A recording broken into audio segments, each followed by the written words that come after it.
Mastering English Articles. Generalizations with plural nouns. Hello everyone, and welcome back to our English grammar series. Today, we're diving into a fascinating topic within our unit on definite and indefinite articles. It's all about generalizations with plural nouns, and when we omit articles. This might seem a little confusing at first, but don't worry, we're here to break it down for you. When we make a statement that applies to all things of a certain type, we call this a generalization. In English, we often omit articles when making generalizations with plural nouns. Consider these examples. 1. Cats are good pets. 2. Smartphones make our lives easier.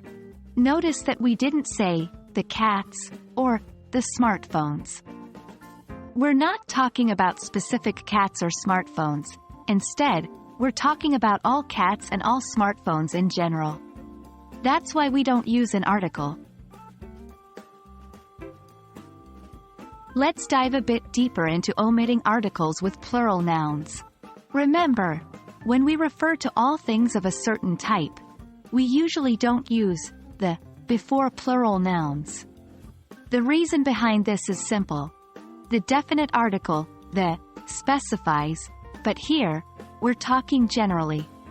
Here's another example. Books are a great source of knowledge. In this sentence, we're not referring to any specific books. We mean books in general. English wouldn't be English without its exceptions, would it?